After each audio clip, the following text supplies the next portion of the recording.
EVM का नाम लेते ही, जिक्र करते ही सरकार ने यूट्यूब और दूसरे जो प्लेटफॉर्म्स हैं उनके ऊपर भी दबाव बना के आपके वीडियोस तक को डिमोनेटाइज और आपके ऊपर भी प्रेशर बनवाना शुरू कर दिया है। लेकिन ये आज़ादी की लड़ाई हो रही है, देश के संविधान बचाने की लड़ाई हो रही है, और आप लोग फोर्थ पिलर हो देश का, प्रेस, और कोई नहीं है इस वक्त प्रेस। वो चाटुकार प्रेस नहीं होते हैं जो सरकार के खिलाफ आंखों में आंखें डाल के बात नहीं करते, वो प्रेस नहीं होते हैं।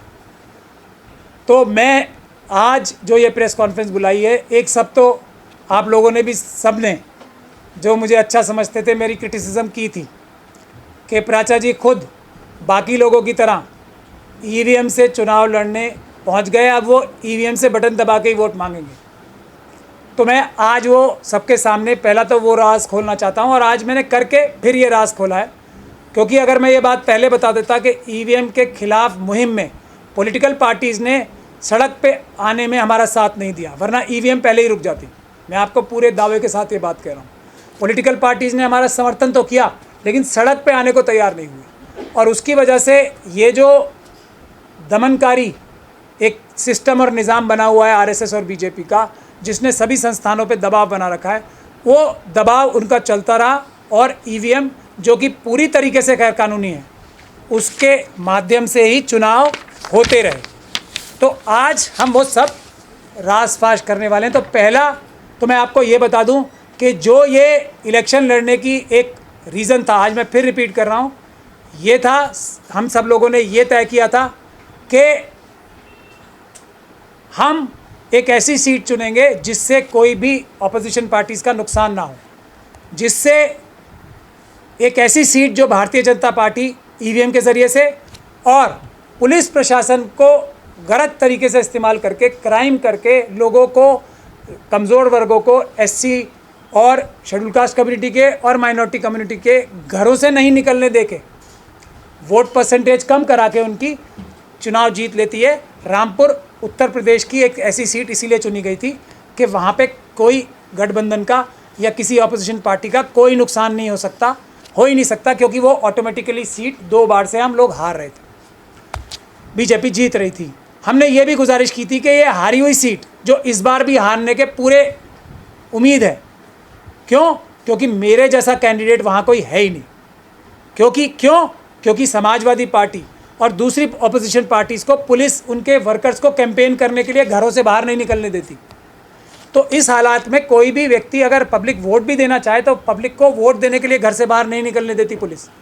तो ऐसे हालात में कोई मेरे जैसा व्यक्ति हो जो जाना जाता है इस बात के लिए, जो संविधान और कानून के रास्ते से पुलिस प्रशासन को संविधान और कानून का पालन करने पे मजबूर करता है और अपराध करने से रोकता है प्रशासन और पुलिस के लोगों को, वही वहाँ पे लोगों में कॉन्फिडेंस इंस्टिल कर सकता है और लोग वोट देने बाहर आएंगे, तभी तो कोई जीतेगा और हारेगा। खैर, ये वजह भी थी। अब एक सबसे महत्वपूर्ण वजह ये थी कि पूरे देश में जितनी भी पिटीशंस आज तक डली हैं, किसी में भी एक्चुअल सबूत, जिंदा गरम लाइव सबूत किसी पिटीशन में नहीं है। सभी की सभी थियोरेटिकल पिटीशंस हैं, यानी कि थियोरेटिकल पिटीशंस हैं। लोगों ने ये कहा है कि ऐसे कानून में लिखा है, ऐसा ऐसा होता है, इसलिए ईवीएम खराब है, ये साइंस है। लेकिन किसी ने डायरेक्ट प्रूफ ईवीएम को हाथ में लेके प्रूफ नहीं पेश किए थे, और ईवीएम को तो चुनाव आयोग किसी के भी हाथ में देने को तैयार नहीं है, ये बात तो सबको पता है। चुनाव आयोग तो पॉलिटिकल पार्टीज़ को भी ईवीएम हाथ में देने को तैयार नहीं होता, दिखाने को तैयार नहीं होता, और मिलने का भी टाइम नहीं दे रहा कांग्रेस पार्टी को और दूसरी बड़ी बड़ी पार्टियों को, अपोजिशन पार्टीज़ को मिलने का भी टाइम नहीं देता। ईवीएम की मशीन तो हाथ में देगा कैसे? हाथ में लेने का एक ही तरीका था ईवीएम की मशीन को, वो था कि खुद चुनाव लड़ा जाए। और सब लोग ये मानते हैं कि मुझे टेक्निकली भी ईवीएम के बारे में समझ है, मैं एक देश में सबसे अच्छा व्यक्ति माना जाता हूँ, सबसे अच्छों में से एक। लीगल समझ भी मुझे है, सबसे अच्छे व्यक्तियों में से एक जिसको लीगल समझ है। और तीसरा जो मेरे बारे में एक अच्छा पॉइंट माना जाता है कि मैं सड़क पे उतर के भी अपने बहादुर साथियों की तरह, जैसे डॉक्टर रितु मेरे बराबर में बैठी हैं, ये लाठी गोली से भी नहीं डरती हैं, हालांकि प्रोफेसर है। मैं वकील हूँ, मैं भी बाकी सुप्रीम कोर्ट के वकीलों की तरह ऐशो आराम की ज़िंदगी एसी कमरों में गुजार सकता हूँ, लेकिन मैं सड़क पे आके देश का संविधान बचाने के लिए लड़ने की भी ताकत रखता हूँ। और मेरे साथी भी ऐसे हैं। जो साथी ऐसे नहीं थे वो दूर हो सकते हैं, लेकिन ऐसे साथी भी रहेंगे, और हम लोग काफ़ी हैं जो ऐसे साथी हैं जो पुलिस प्रशासन की आंख में आंख डाल के संविधान को बचाने की ताकत रखते हैं। तो ये तीनों कॉम्बिनेशंस की वजह से मुझे वहाँ पे उतारा गया था और हमने वो चीज़ में सफलता प्राप्त कर ली। अगर मैं ये बात पहले से लीक कर देता, हालांकि बहुत सारे लोगों ने मुझे क्रिटिसाइज़ भी किया होगा इस बारे में, किया भी, मुझसे सवाल भी पूछे, लेकिन मैं चुप रहा, क्योंकि अगर मैं पहले ये बात बोल देता कि मैं ईवीएम की मशीन हाथ में कैसे आएगी किसी के भी, उसके लिए चुनाव लड़ना मेरा ज़रूरी है, तो शायद मेरा नॉमिनेशन ही रद्द हो जाता। तो अब मेरा नॉमिनेशन पेपर क्लियर है, मैं रामपुर से चुनाव लड़ रहा हूँ। अगर तो ऑपोजिशन की पार्टीज़, सपा ही सिर्फ अपना कैंडिडेट वहाँ से कह दे कि हम इसे नहीं लड़ा रहे, तो मुझे कैंपेन करने की ज़रूरत नहीं है, वहाँ पे मैं हैंड्स डाउन वो सीट जीत जाऊँगा। लेकिन मेरा सीट जीतना महत्वपूर्ण नहीं है। 543 सीटों पर ईवीएम से चुनाव ना हो, और अगर हो तो वो चुनाव रद्द कराए जाएँ कानूनी तरीके से, संवैधानिक तरीके से, वो मेरा पहला मकसद है।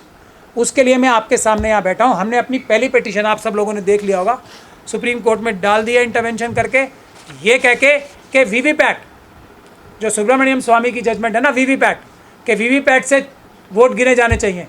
वीवीपैट सबसे अच्छा VVPAT, voters verifiable paper audit trail, उसका तरीका पूरी दुनिया में एक ही है वीवीपैट का भी।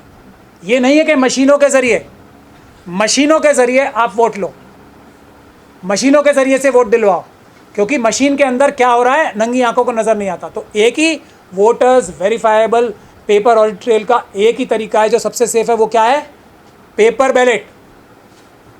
तो हम वीवीपैट को क्या बोल रहे हैं? वीवीपैट नहीं, जो ये मशीनों का वीवीपैट है, सबसे अच्छा वीवीपैट है पेपर बैलेट। वो भी तो वीवीपैट है ना, उसमें भी तो वोटर अपना वोट पेपर ऑडिट ट्रेल से, यानी कि मोहर लगा के, पेपर ऑडिट होगी ना ट्रेल, मोहर लगाना कागज़ पे, यही पेपर ऑडिट होता है ना सबसे अच्छा।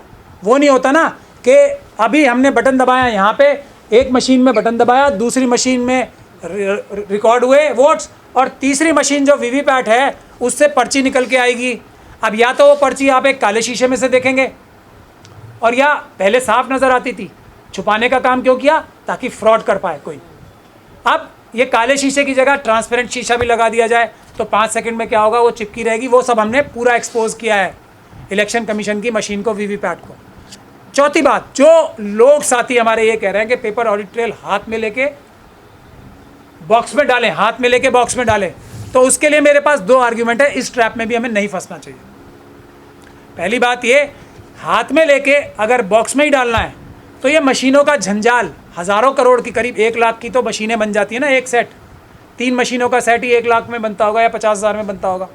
तो पेपर बैलेट से चुनाव कराने में कितना पैसे लगते होंगे? 1 रुपया भी नहीं लगेगा एक वोट का। तो ये सस्ता है या, और ये इतना लंबा तामझाम क्यों करना है?